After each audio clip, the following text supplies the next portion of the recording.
The Service Disabled Veteran-Owned Small Business Certification Program. What is it? Why would you want it? Who qualifies for it? How can you use it? That's what we're talking about today during our live stream. So for those of you that don't know me, my name is Rick Howard. I'm a former government acquisitions officer. I managed over $82 billion in government contracts and went on to start GovClose, which trains the sales executives and small businesses onto the government today. So now we're talking about certifications. And if you've been tuning in lately, each day we've been covering a different topic as it pertains to government contracting. This one is definitely more focused on veterans. And the Service Disabled Veteran-Owned Small Business Certification specifically today. What I'm going to talk about is what it is, who qualifies for it, how do you apply for it. So I'm going to walk through the SBA website, Small Business Administration website. I've gotten it. I have it. It's not that hard to get, but do you even need it? And once we define what it is and how you would apply for it and whatnot, then we got to figure out, okay, well, how can I use the Service Disabled Veteran-Owned Small Business Certification? So if you're a veteran, assuming you either want to start a business or you have a business, is this something that's even worth your time? If so, how do we utilize it? And I'll show you how to do that and give you some best practices that I've seen through my acquisitions career in the Air Force, looking and putting companies on contract and knowing how that SDVOSB certification is utilized, and actually even more practically, how I've used it with my consulting business, helping companies that have that certification with their contracting. So this is going to be a hands-on, very tactical episode, walking you through the different things that you can do to utilize that certification and decide if it's right for you. Because what I don't want to do is waste anybody's time. Government contracting is not for everybody. Okay. So why don't we get into it here? First thing I'm going to do is I'm going to take you to the SBA website, and we're just going to go through how do you decide if you qualify for the Service Disabled Veteran-Owned Small Business Certification and how you get it. But before we even get into that, let's talk about what these certifications and set-asides are and why they exist. Okay, so the U.S. federal government is the single biggest purchaser of goods and services in the world. And they are required to buy from small businesses. The Small Business Administration is the federal agency that sets the goals for the federal agencies for how much they're going to award to small businesses. Now, about 23% of federal spending each year goes to small businesses, although they often exceed that, right, as they did last year. So to the tune, it's around $180 billion that went to small businesses last year. That's a lot, and they buy everything. So we're not just talking weapons, missiles, and stuff like that. We're talking everything that you can think of, from landscaping and construction to satellite technology, right? So, and everything in between, social media management, you name it, they're probably buying it. So now, okay, we have small business goals, right? But what are these certifications? What are these set-asides, Rick, that you're talking about? Let's talk about what they are. Let's talk about what the main ones are, okay? Because there's a lot of ways to self-declare what your business is, but most of the certifications that could move the needle for your business involve an application process and a vetting process. So 8A, right, which is a disadvantaged certification you can get. It takes a while to get it. That has a lot of benefits. We'll cover 8A in a different episode. Another certification that potentially could move the needle for you is Hub Zone, right? And that really depends on where your business is located. There's a Hub Zone map. You can check that on. There's Woman-Owned Small Business, right? Again, you have to apply for this through the SBA. And then there's Service Disabled Veteran-Owned Small Business. And I'm not mentioning Veteran-Owned Small Business. I'm specifying Service Disabled Veteran-Owned Small Business. And I'm specifying that for a reason. It's because the SDVOSB certification has a goal, a contracting goal associated with it. So there's a percentage of contracts that the SBA is saying should go to the Service Disabled Veteran-Owned Small Businesses across the agencies, right? So that matters. So, okay, we have a small business goal that the government has of around 23%. Varies a little bit, right? And then we have a subset which actually specifies what the percentage of contracts should go to the certifications that I named, including service disabled, veteran-owned small business. Now, one of the federal agencies has to look at service disabled, veteran-owned small business companies first. In fact, it's called Veterans First, something along those lines. So we're going to talk about that. Now that could be a very powerful avenue. I always tell people, don't hang your hat on these certifications. First you need a business and you need to be able to provide a good or a service, a product or a service, and you have to be great at it, right? And I often tell people, make sure you're selling, B2B, B2C first, and then look at selling to the government. These certifications can help you win government contracts. Because government contracting, guys, is not it's not the easy button, right? It's the hard button, right? This is a long process, but it can be very lucrative. Okay. And if you are a veteran and you're thinking, hey, maybe I can grab a SDVOSB certification, it can certainly help you in the process. And so by the end of this, my goal is for you to be able to make a logical decision as to, hey, does this apply to me? And I want to go through the application process, which actually is pretty easy for this certification, unlike the other ones, or wasting my time, move on. And either way, I think you'll have value there. And then, of course, if you do get it, I'm going to give you a lot of tips on how you can use it. So I'm going to share my screen here. If I can find the right screen to share. There we go. All right, so what are we looking right now? Right now, we are looking at the SBA website, specifically for SDVOSB. That makes it a little bit clearer. If you have any questions during this, feel free to throw them in the comments. I'll answer them as I can. So this is the first place I would recommend you go. So what is going to, what do you need? Big picture, I'm going to show you exactly, but big picture, what are you going to need to get this certification? First of all, if you want the service disabled veteran-owned small business certification, you have to be a service disabled veteran. And unlike the policy that decides whether or not you're going to get paid as a disabled veteran. So a lot of you guys know when you leave the military, and for those of you that don't know, when you leave the military, the VA will do a disability check on you. That's not the official term for it. But if you're over 50% disabled, like all of the things that you've gotten in the military add up, over 50%, you start getting paid for your disability. But that's not the case for the SDVOSB certification. Unless something's changed, and I don't think it's changed since I last read this, you just have to be some percentage disabled. So you can be below 50% of disabled, but you're going to need that disability letter. So they're not going to take your word for it. You're going to need to provide the documentation. We'll talk about that. But so just if you're service disabled in any capacity, this could apply to you. Now, you're also going to need a business, right? So you're going to need a registered business. The other thing you're going to want to have is a registration in SAM.gov. Okay. And by the way, we can cover that if you need it. I don't know if anybody watching this is going to need it. Now, so provided you are a service disabled veteran of any percentage, and even if you're just thinking of starting a business, you may benefit from going to this website. Okay. So this is going to talk about the federal programs, right? It's talking about contracting opportunities for vets, Veteran Small Business Certification Program, VetCert, SDVOSB. SDVOSB is the one that's going to move the needle here, guys. Service disabled, veteran-owned small business. And again, it's not a windfall. Getting the certification does not mean that government contracts are going to fall into your lap. There's a lot of work that goes into it. It can help, but it's not an easy button. And there's some other programs here too. Now, again, with government contracting, it's always more complicated than they make it out to seem.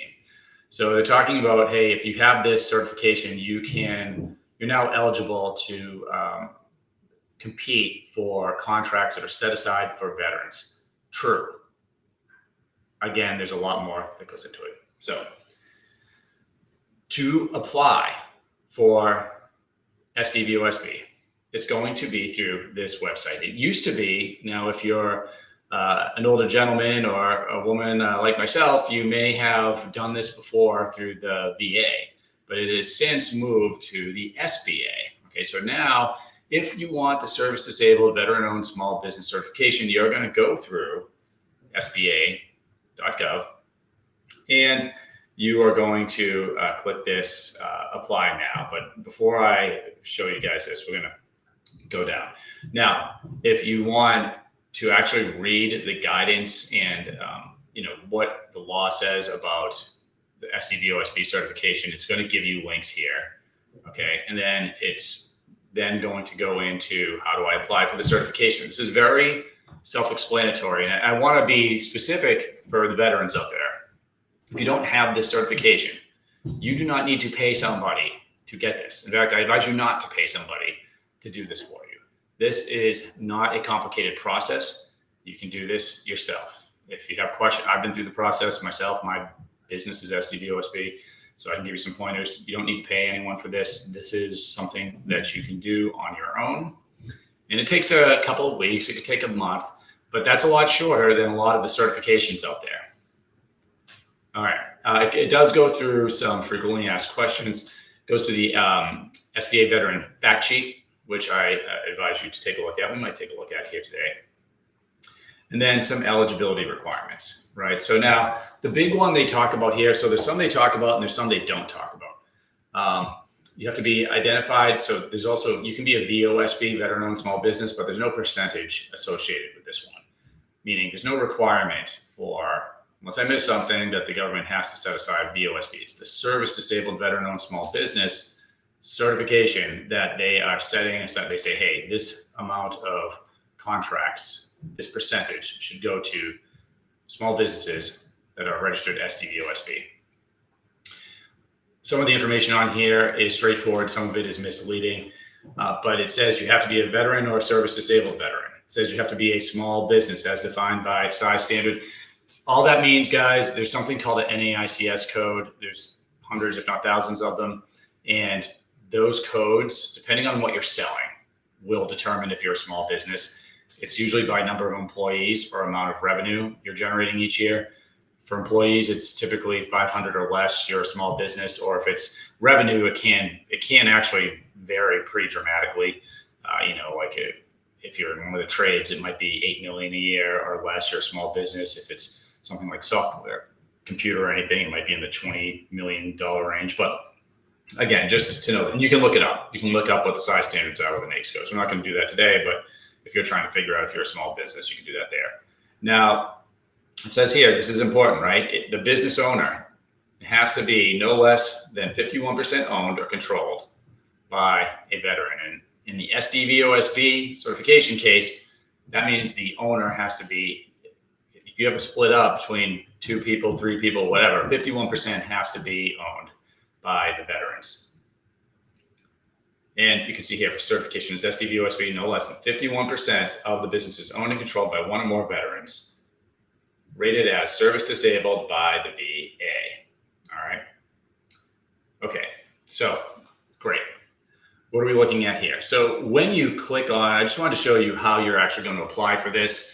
If it's something you're interested in. Now you're going to have to set up an account, but there are some preparations, and for here you can click on it's preparation for application. There's a quiz that you can take. It'll walk you through like, hey, do you have a business? Are you a veteran?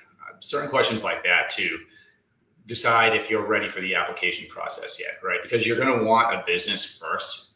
You want to make sure you have a business entity. You can't register for a veteran-owned business if you don't already have a business. If you're wondering what you need to do to start a business, that is something that you're going to, it's more like you're going to go, I did mine, I think, when I retired, maybe even before I retired from the military. I just went through LegalZoom and started out, just registered and filed for an LLC over there. There are a bunch of, you could do it yourself. You don't need that. You could use a lawyer.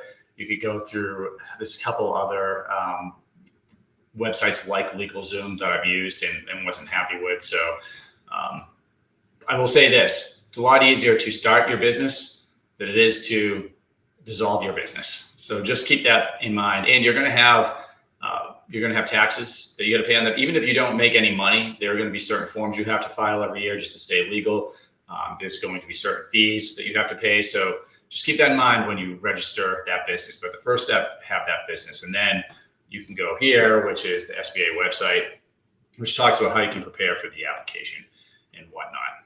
Now, I did want to show this because this is not covered in the SBA website, at least it's not obvious, because I mentioned earlier, one of the questions that we have is, do I have to be, this is what I have, I'm like, do I have to be over 50% disabled from the VA in order to qualify for SDVOSB certification, which, by the way, again, the SDVOSB certification, that's the one you want. That's the one that can move the needle the most.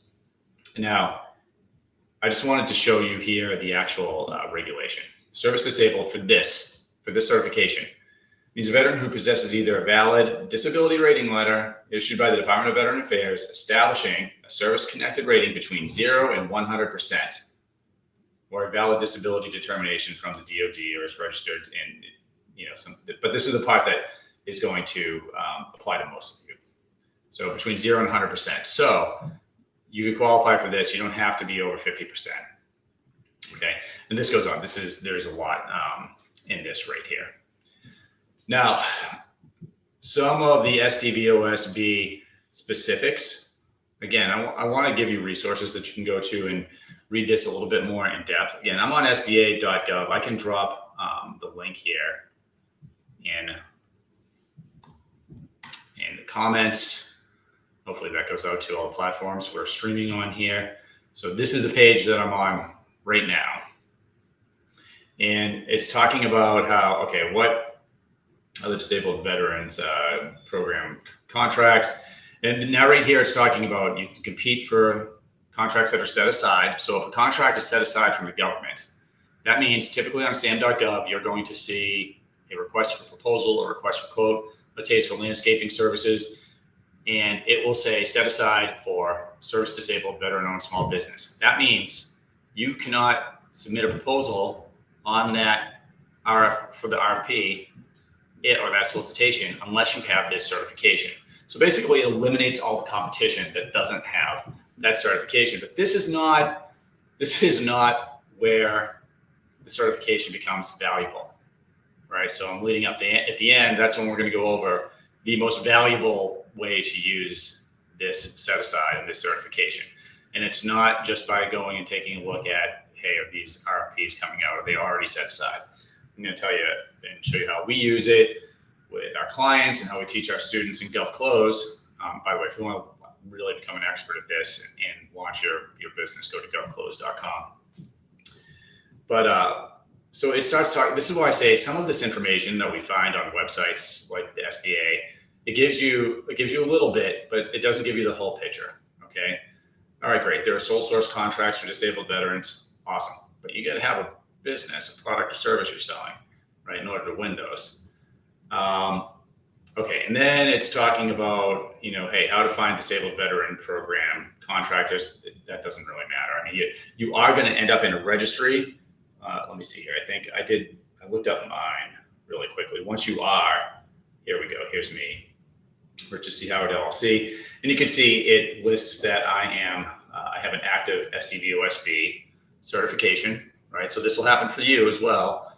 And it gives my email address. It also gives my address. So just be aware, like when you register your business to sell to the government and you get these certifications, your information is going to be now publicly available, okay? It's not proprietary to you. Anyone can go find it. And that's for a reason. The U.S. government, part of the reason the federal acquisitions regulations exist is so the taxpayer who's paying for all of this stuff can see, hey, who is winning these contracts? What are the contracts for? What's going on here? So I just wanted to show you one of the places here. This is the dynamic small business search through SBA. This is one of the many places that your information will become available. Where else is it going to be?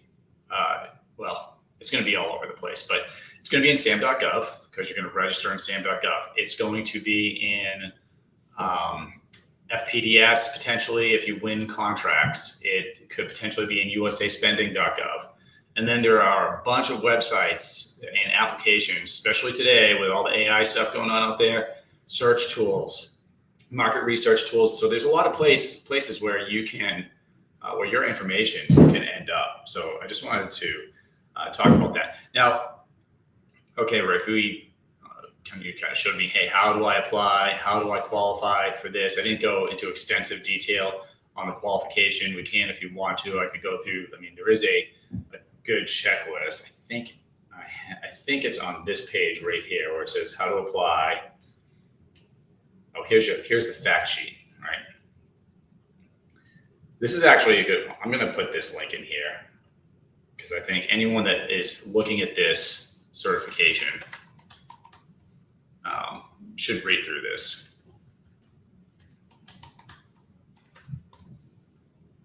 All right, so you guys, depending on where you're actually watching this, if you're watching it on LinkedIn, I just dumped that link into the comments under the title fact sheet. If you're rewatching this on YouTube after it went live, you should be able to pull up a live comments section through YouTube and get to that. If you're watching it live now, you can just go into the comments and click on the link. And so what should pop up is this SBA, preparing for SBA small business certification. Now it's giving you some of the eligibility, small business, 51% on, we already covered this. It's giving, but here's some interesting stuff that we didn't cover already. If you certified before, it's talking about through, because certification used to be through the VA, now it's through the SBA. It's talking about a grace period, how to use DSBS. But here's a Vet Cert webinar. So if you do want more training on it, you can take a look here. It looks like the second and fourth Thursdays of each month at 2 p.m. You can go through the SBA. You can just go into this webinar. So that's cool. And it gives you some other gobbledygook to look through here. Here, what is this? Some other administration. So before you begin, like we talked about, be registered in sam.gov. I have a whole video on that. You guys can look it up on YouTube. It's the GovClose is our YouTube channel, just GovClose. And you can just see my walkthrough on how to register for sam.gov. But you have some frequently asked questions, and this is key. I think really of everything on here, guys, what's going to save you time is this checklist here. It's talking about gather the required documentation. You want to have this documentation all handy. So it's probably going to want your business registration forms with the IRS. It's going to probably want your forms. Well, I shouldn't say probably. It's going to want your forms with your disability if you're going for the SDVOSB certification. So there's a few things there that you want to gather before you actually go and apply. But again, don't pay somebody to do this. You can do this yourself. If you don't have this already, it is just uploading forms and filling in information that you already have. I wouldn't even want to give the information that they're asking for to another person.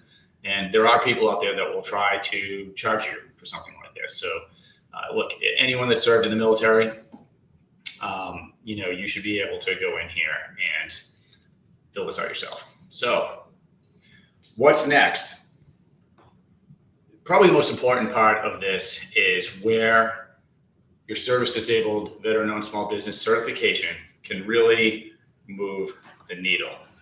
And this works, if no other place, better than the VA, the Veterans Administration. Why? Okay, so with all other federal agencies, I think it's 5%. Correct me if I'm wrong for everyone watching, but I believe it is it's either 3 or 5%. I can't remember which one, but 3 to 5% of all small business contracts should go to someone with a SDVOSB certification. And okay, great. I mean, it's a percentage. It's about the same for ADA, about the same for women-owned small business. But with the VA has a veteran first contracting program. Okay, now this is really important. None of the other federal agencies have this. And this is where the real opportunity lies with the VA, especially for your first government contracts. Because and I'm just going to read it. So the Veteran First Contracting Program under Veteran Benefits Healthcare and Information Technology Act of 2006 requires the VA to prioritize contracts for verified SDVOSBs and VOSBs, even over other small business programs like HubZone, 8A, and Women-Owned Small Business. The point is, if you are a SDVOSB or VOSB, you are prioritized above everybody else with VA contracts. That's pretty amazing.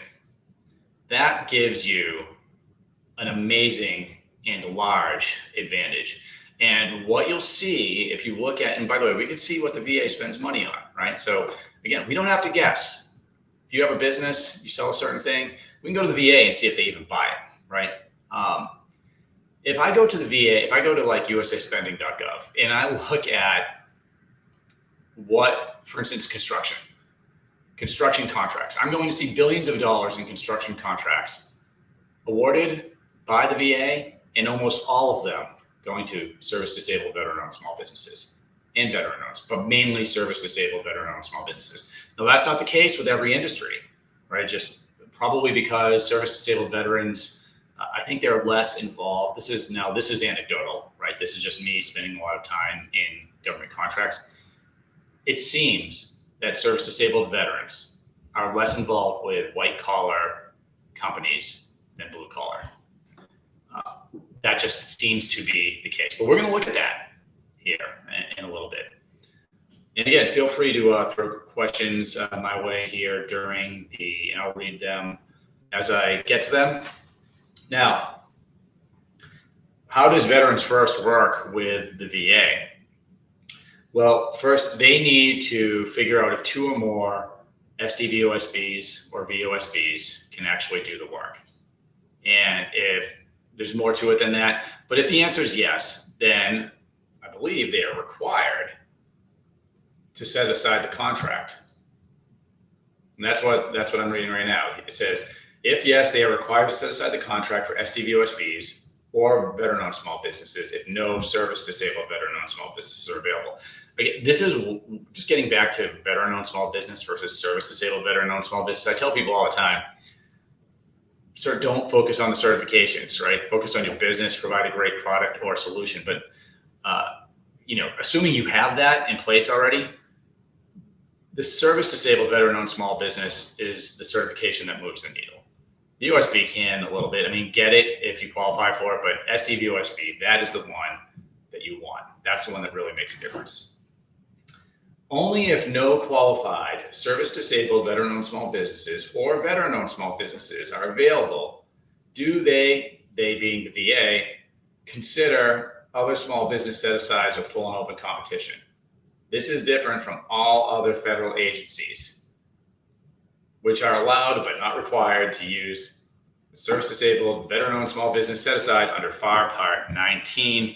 The FAR is the Federal Acquisitions Regulations, the really long and boring legal documentation that you have to adhere to. This is what gets lost often if you're listening to quick sound bites on your favorite social media channel on government contracting.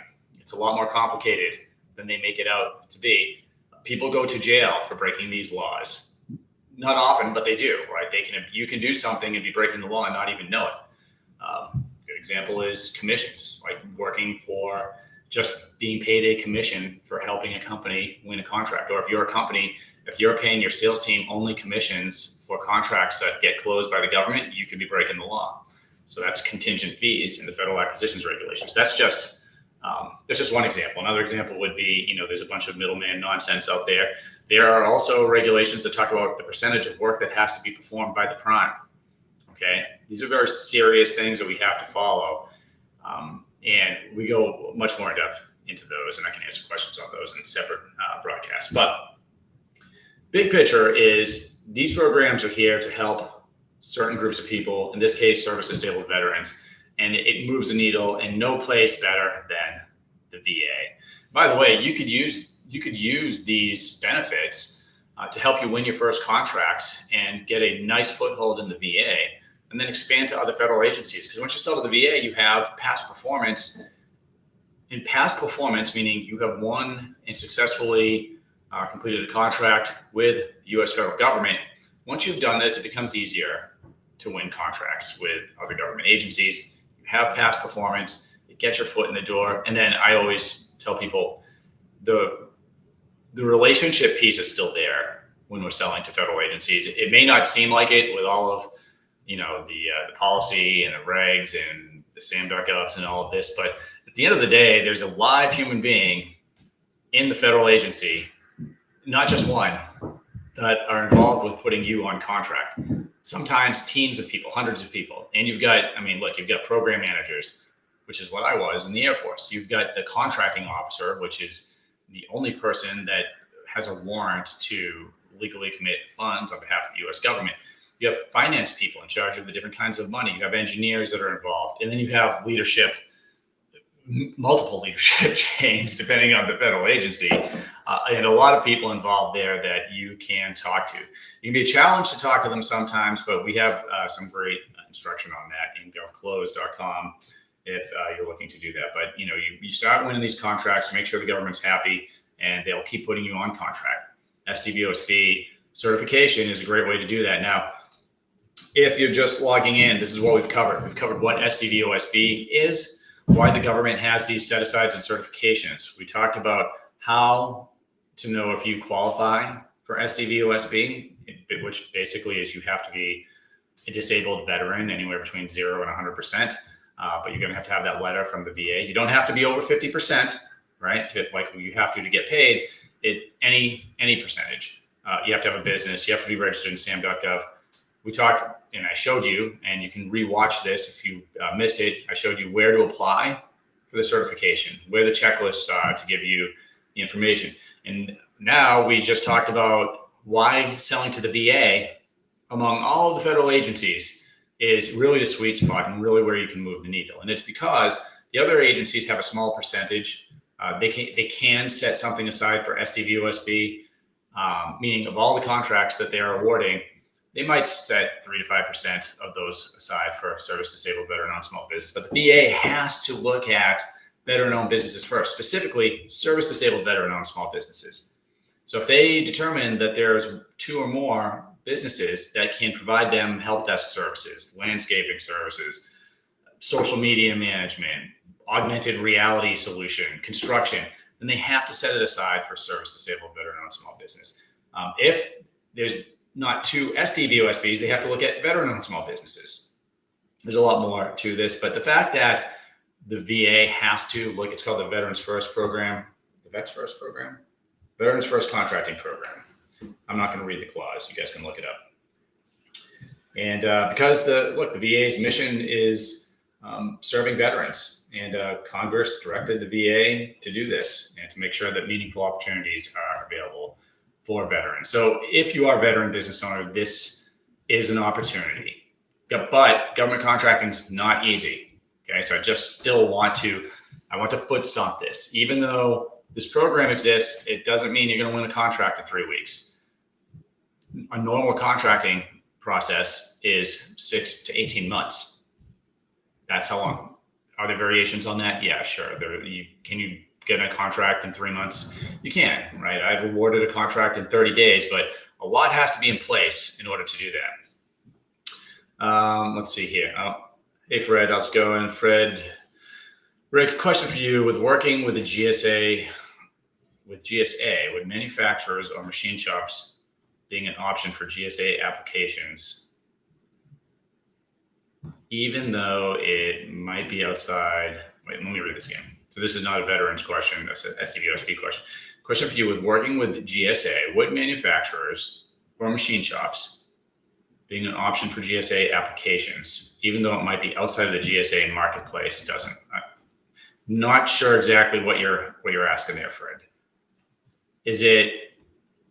Are you saying that, hey, is GSA an option for manufacturers and machine shops if you're not seeing GSA utilized to make purchases in those areas? By the way, for everyone on here with the SDVOSB certification questions, this is, and Fred, by the way, Fred's in our GovClose certification program. He's GovClose certified and consulting. He's helping businesses sell to the government. GSA does have a veterans contracts that you can look at as well. What I want to do though, before we close here, I'm going to show you a few more things. I'm also going to show you how to research what the VA is buying, right? So you can make a good decision. Okay, so welcome to the VA Office of Small and Disadvantaged Business Portal. So here, again, this is just a good place for you to go because it will give you small business training, small business outreach. Highly advise you to go, if you have the certification, you might want to go here. Hold on a second here. I'm going to try to put the link in the chat for you guys. I'm just going to label this one VA. Okay, it's good. By the way, the reason I like to go to websites like this is because you're meeting some of the people in the VA that are doing this, right? So if I have a way, small business training, this could be live, it could be, group training, it could be digital, but small business outreach, this connects veteran owned and small businesses interested in doing business with the VA, resources, education, and training. A lot of these have like workshops you can go to. It's just a way to get that relationship going, which I talked about and is very important. Okay. All right. My favorite. usaspending.gov. Man, how much do I use this website? What are we going to do here? Well, this is, if you are thinking about this, right? Like, hey, if you haven't stuck your nose in the government contracting yet, if you're a veteran and you're like, all right, Rick, it looks like the SDVOSB certification, I qualify for it, I can't apply for it. Looks like it's not a heavy lift. It's not. Again, don't pay anyone to do it for you. Just go to the website I showed you, SBA. You can file yourself. But again, there's a lot of work you get. I mean, you have to register your business in sam.gov, and then you have to get the certification. Then you actually have to go get the contracts, right? Which is a process. Should you even do that, right? Well, here's the thing. First of all, I'd ask you, do you have a business? If you don't have a business, then you're not selling anything, right? So if you're interested in government contracting and you don't have a business, go to close.com. We'll teach you the government contracting process, especially if you're a veteran. Now you can go get those high-paying account executive jobs with companies selling to the government. You can start a consulting business. All of that can lead to you having a government contracting business. But for those of you that do have a business, hey, I just talked to a house painting company, which is veteran owned. Hey, is the VA spending money there? Or maybe you have a different type of business. Well, this is where we can check it out. So this is where, again, I'm in the VA now, and I'm on the USA spending, and I'm going to check and see if the VA spends money in the areas that I'm selling. Because now, if I have that certification, I want to know, or if I'm going to get that certification, I want to know if the VA, which is the primary place to win these SDVOSB contracts, because I have to look at you first. I want to know, am I going to be able to use this certification and have an advantage? I just clicked on fiscal years 25, 24, 23, 22, just because I want to know recent spending. I mean, if I go back to 2008, they might have been buying floppy disks back then, and they're not doing it now, right? And then I can go, the easiest way to do this is to try to find a product service code that matches what you do, or a NAICS code. So I could go here. You can see they have it in a couple different buckets. Here's a certain, they have 2048 codes. Studies, purchase, natural resources, management, maintenance, repair, building. Here, let's take a look at that. So let's say that you are, you do something maintaining, repairing buildings and equipment. So I just clicked on that, clicked on these 4 years. Now I also want to put the agency in. I'm putting the VA in. I'm going to put awarding agency. Oh, that's not how you spell veteran. Department of Veteran Affairs. Okay. Well, let's take a look and see how much was spent by the VA. These are all contracts. I do so much live training on USA spending. If you guys are looking at this for the first time, you can go back and look at some of the other videos we've done.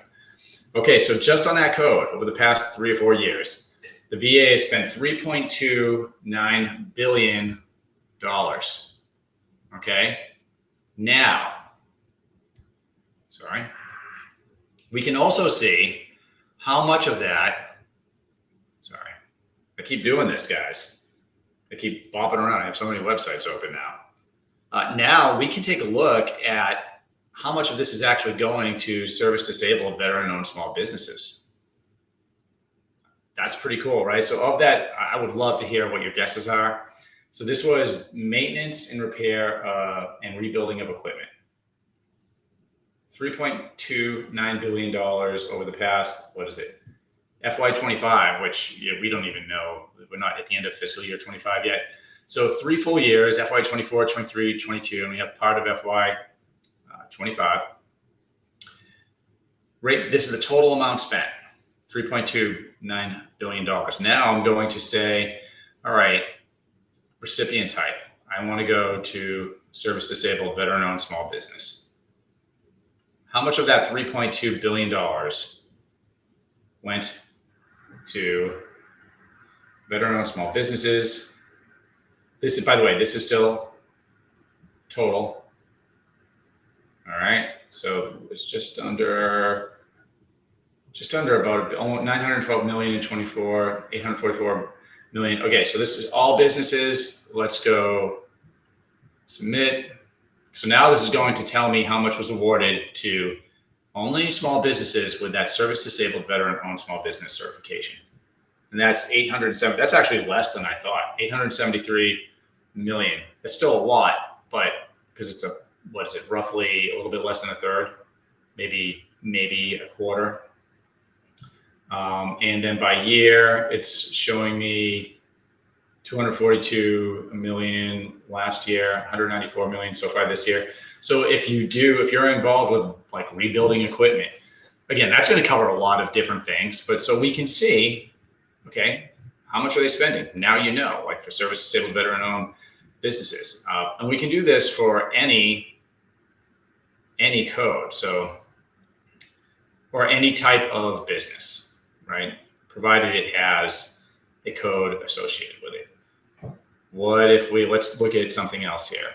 What about salvage services? I don't know, salvage services. So now it's going to just show me the SDVOSB spending. So if you're in the salvage business, not that much, 5.9 million, right? So now I might be thinking, it's going to be worth my time. So that's over 4 or 5 years. Granted, this is just, I don't know how much the VA spends in salvage services in total. Like if I unclick service disabled veteran and look at what's the total amount, 7.2. So they don't spend that much in salvage services. So again, it may seem like a lot, but that's spread over 4 or 5 years and probably not a lot of contracts.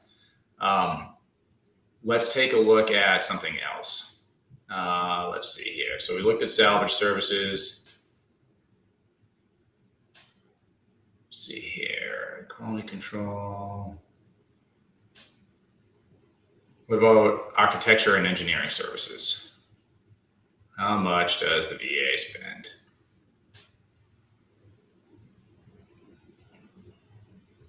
Okay, so they spend $1.8 billion a year on architecture and engineering services, which covers a lot of things.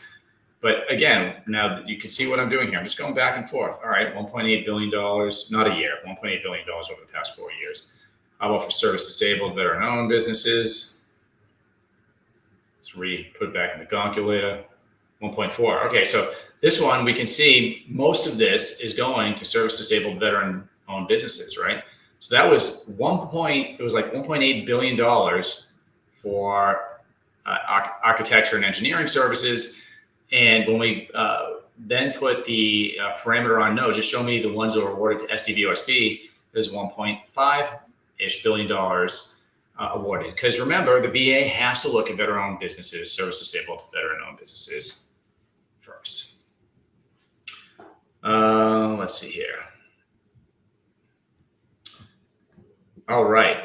Yeah, any questions, just throw them in the comments. I know Fred was asking more of a GSA specific question. And then Fred, let's talk on the war room call today about that, specifically with the GSA. And then for everybody on here, this was just quick. We went over how to see if the VA is actually spending money on whatever it is that you sell.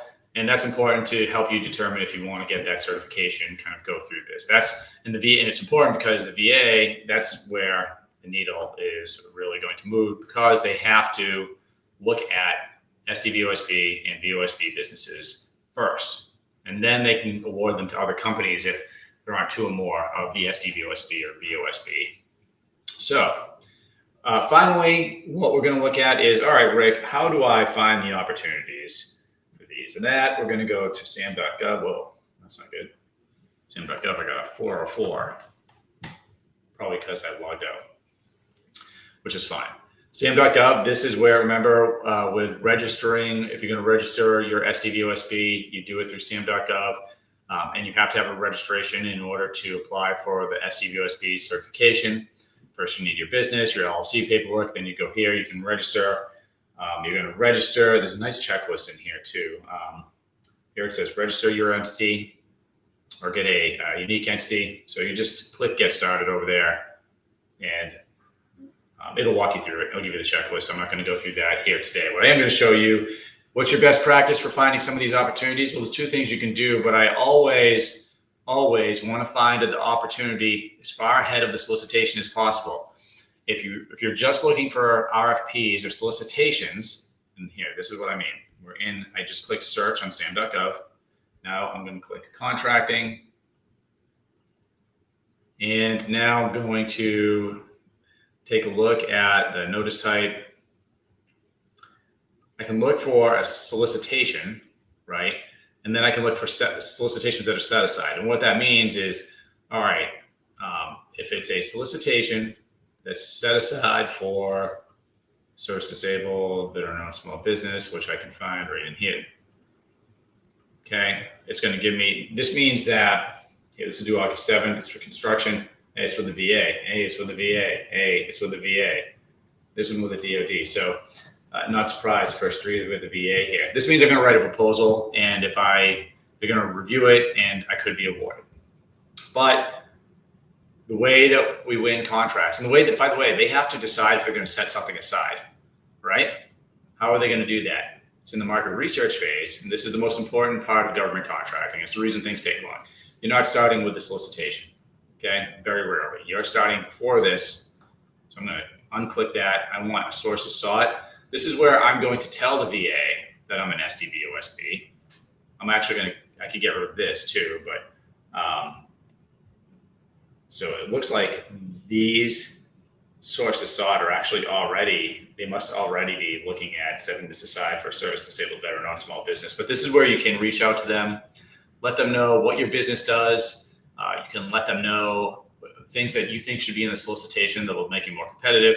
This is also where you can tell whatever agency that your SDVOSB certification and that you have it, and that they can set aside the opportunity, or they should. You can recommend, even if they don't ask, you can recommend that they set it aside for an SDVOSB. You can even go so far as to find another service disabled veteran-owned small business that can do the work and have them submit too, in order to give them a little more compunction. Now, to do that.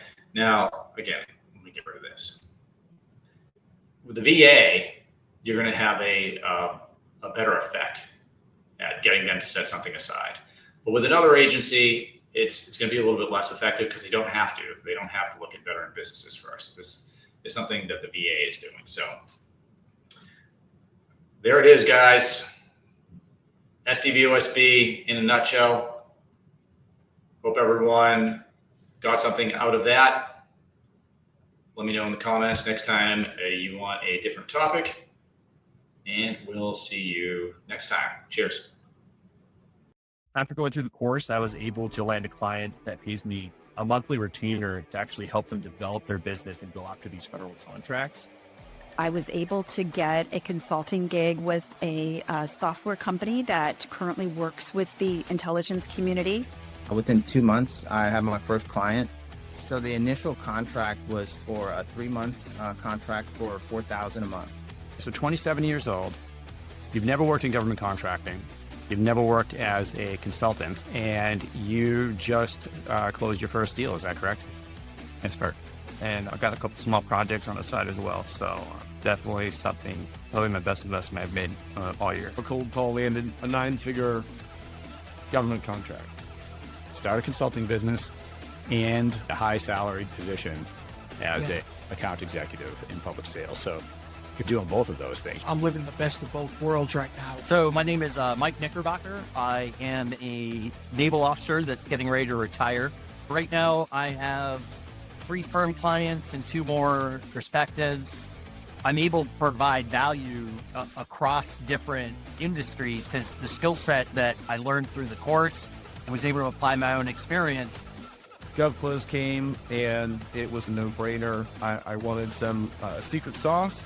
This has allowed me to live in Germany. It's a little hazy today, but we can do that. You see? Oh yeah, dude, that's beautiful. The content, the training, it's invaluable. It's written. And Deb, what motivated you to join the GovClose certification program? Wow. Well, I think that wanting to work with a leader in the field, someone who understands government contracting on a deep basis and has the reputation, the experience working with you and your company was a natural. The students that graduate our program, they go on to start their own consulting firms, winning high dollar consulting clients. They go on to land high-paying salaried positions as account executives with companies that sell to the government. I'm so proud of the people that have gone through our program.